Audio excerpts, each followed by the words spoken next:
Բարի երեկո, առաջիկա րոպեներին միասին կամփոփենք օրվա կարևոր իրադարձությունները։ Այսօր Հայաստանում ՄԱԿ-ի գրասենյակի մոտ անցկացվել է բողոքի ակցիա 2025 թվականի փետրվարի 17-ին անձանց կամայական կալանավորման հարցերով ՄԱԿ-ի աշխատանքային խմբի Ռուբեն Վարդանյանի կալանավորման վերաբերյալ եզրակացության դեմ։ ՄԱԿ գլխավոր քարտուղար Անտոնիո Գուտերեշին ներկայացվել է նշված եզրակացությունը չեղարկելու եւ նոր քննություն իրականացնելու, ինչպես նաեւ Ռուբեն Վարդանյանին եւ մյուս հայ պատանդներին ու գերիներին անհապաղ ազատ արձակելու պահանջ։ 2025 թվականի փետրվարի 17-ին ՄԱԿ-ում մի զեկույց է այսպես ներկայացվել եւ ընդունվել, որով ՄԱԿ-ը փաստել է, որ դատավարությունները Բաքվում իրավաչափ են, հատկապես Ռուբեն Վարդանյանի նկատմամբ իրավաչափ են այդ զեկույցները։ Հետագայում պարզվել է իմ մասնավորի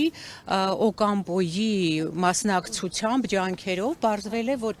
այդ աշխատանքային խմբի ղեկավարը կապ ունի ադրբեջանական կառույցների հետ եւ աշխատանքային խմբի ղեկավարը, որի անունն է Յաննա Յուտկիվսկա, նրա ամուսինը Ուկրաինայում գտնվող Սոկար ընկերության հետ կապ ունի եւ արմատներով ինքը ադրբեջանցի է, ճիշտ է, երկար ժամանակ ապրում է Ուկրաինայում, բայց արմատներով ադրբեջանցի է եւ այսինքն գործել է ի պաշտպանություն Ադրբեջանի։ Ստացվում է, որ ՄԱԿ-ի կառույցներում ադրբեջանական գործակալներ են, ես չգիտեմ ՄԱԿ-ը դրանից տեղյակ է թե տեղյակ չէ, այսինքն անարդարություն է տիրում, անաչառ են իրենց զեկույցներում։ Այդ է պատճառը մենք այսօր եկել ենք ՄԱԿ-ի գրասենյակի առջև մեր բողոքը արտահայտելու, որպեսզի իրենք մաքրեն իրենց կառույցները, ավելի արդար լինեն, անաչառ լինեն եւ ինչ որ խնդիր քննարկելուց ավելի խորանան այդ խնդիրների մեջ, այլ ոչ թե հենց այսպես զեկույցներ հայտարարեն։ Դուք ինչ կարծում եք ՄԱԿ-ը չգիտեր ում է նշանակում այդ հանձնաժողովին։ Նրանք ունեն բոլորի համար այնպիսի հաստ դոսիեներ, որտեղ հայտնի է լինում թե ինչ մանկապարտեզ են գնացել մանկությունում, այլ ոչ թե Սոկար այդ այդ ֆիրմայի հետ ինքը ունի կապ թե ոչ։ Հենց դիտավորյալ դա արված է, ավելին ես ունեմ հիմնավոր կասկած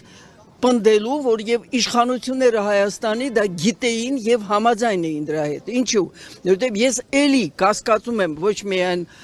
որովհետեւ ինչ որ մտածմունքների մեջ, այլ կան անուղղակի ապացույցներ, որ հենց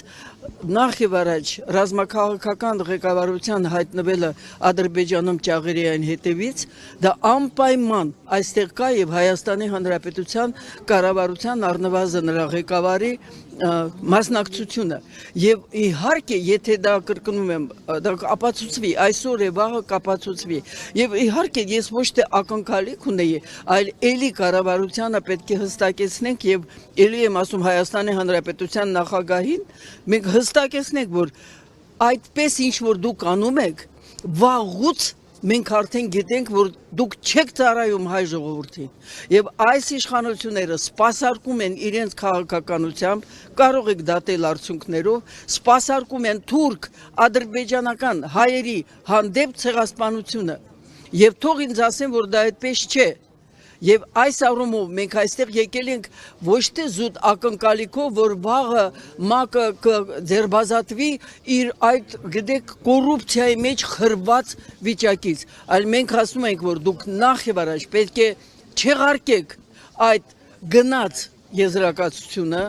եւ երկրորդը պարտավորեք նոր խումբ նշանակեք եւ այդ ժամանակ այս անգամ պետք է հստակ իմանան, որ մենք կհետևենք ում են նշանակելու նախագահին։ Մեր գերիները կտանքների են ենթարկվում բազմաթիվ անգամ եւ մենք դրան տեղյակ չենք լինում,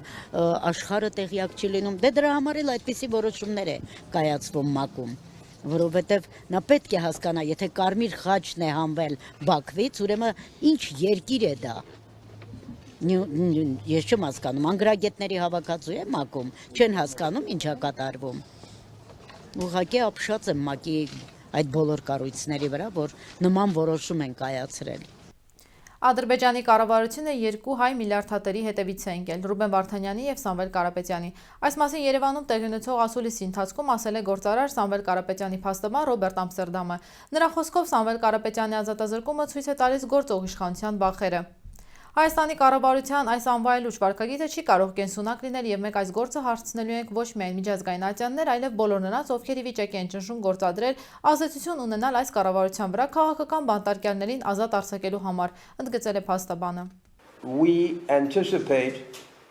going to the Parliamentary Assembly of the Council of Europe Մենք նախատեսում ենք նաև Եվրախորհրդի խորհրդանական վեհաժողովին դիմելը, and making the world aware որպեսզի աշխարհը տեղեկանա of the behavior of this Prime Minister. այս վարչապետի վարքագծին։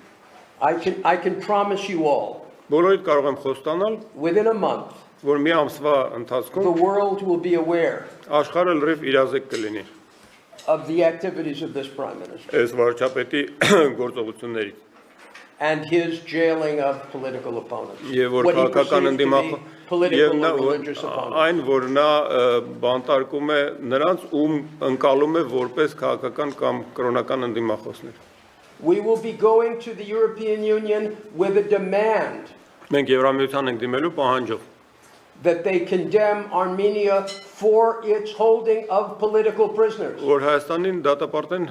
քաղաքական բանտարկյալներ վայելու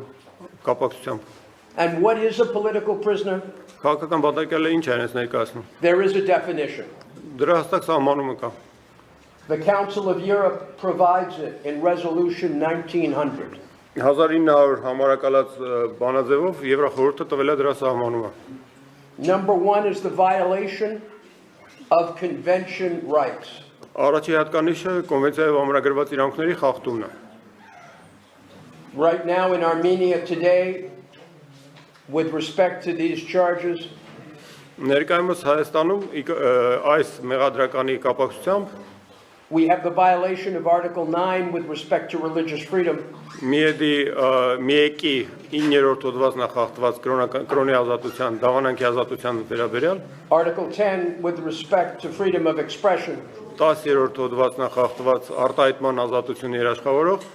And Article 18 with respect to the political motive without the genuine nature of an offense. Եվ 18-րդ հոդվածը, այսինքն քաղաքական մոտիվացիա հետապնդելը առանց տակը ունենալու իրական իրավախախտում։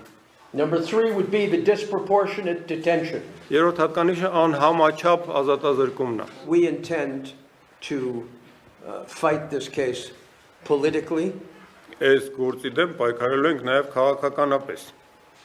every day. Ամեն օր, ամենօրյա ռեժիմով, մինչև չազատվի այդ մարդը։ We will attack Armenia every day until he is freed. Հայաստանին գրոհելու ենք ամեն օր մինչև այդ մարդուն We չազատվի։ will attack Pashinyan every day. Փաշինյանին ամենօրյա ռեժիմով գրոհելու ենք։ We will not stop. Չենք դադարելու։ While Mr. Pashinyan is holding political prisoners, Քանի դեռ պարոն Փաշինյանը քաղաքական բանտարկյալների we will ապահովում, speak about it every day. մենք ամեն օր դրա մասին ձայն ենք բարձրացնելու։ Because this is something, there is nothing else besides freeing the hostages in Azerbaijan that should be dealt with first. Դրանից beside ավելի rule of law. հրատապ բան չկա բացառությամբ Ադրբեջանի պատանդների ազատելը։ What I'm saying, to be clear, Դրա համար ուզում եմ հստակ հասկանաք, is that we will only resort to legal means. որ մենք առաջնորդվելու ենք բացառապես իրավական միջոցներով, We are not challenging the government. այսինքն կառավարությունը հարցականի տակ չենք դնում։ We are saying we will go to the EU, Ասում ենք կդիմենք Եվրամիությանը, go to the United States, ԱՄՆ-ին, and make people aware իրազեկելով մարդկանց of the authoritarian բռնապետական բնույթի մասին։ that lives inside Mr. Pashinyan Այն բռնապետի մասին, որը պարոն Փաշինյանի ներսում բնակվում է, and his wife. եւ իր տիկնոջ։ Ով պայքարում է եկեղեցու դեմ նզովյալ պիտի լինի գրությամբ եւ Միքայել Սրբազանի նկարով պասար են փակցրել Հոյդա Նիկոլ Աղբալյան ուսանողական միության անդամները։ Հոյդա Նիկոլ Աղբալյան ուսանողական միությունը վճռականորեն դեմ է Չարիքի իշխանության վարչախմբի կողմից ուղղորդված բռնապետական վարքագծին։ Այն դեմ է հայ ժողովրդի ինքնությանը եւ ազգային դիմագծին։ Միքայել arczepiskopos Աճապահենի եւ հայ առաքելական Սուրբ եկեղեցու դեմ ուղղորդված արշավն ու անարգանքը դեմ է մեր ազգի հազարավոր տարիների ընթացքում ձևավորված ազգային արժեքներին։ Միքայել Սրբազանի դեմ ամոթալի վճիռը եւ մյուս քաղբանտարկյանների շինչ ու դատավարությունները հստակի ցույց դրեցին, որ այսօր մեր երկրում ազատ խոսքի իրավունք ունեն բոլորը, բացի հոգեվորականներից, բարերարներից, գիտնականներից, ուսանողներից եւ առհասարակ ժողովրդից։ Կարդում ենք հայտարարության մեջ։ Այսօրվա համար պատրաստել ենք այսքանը, լավ մնացեք, կհանդիպենք։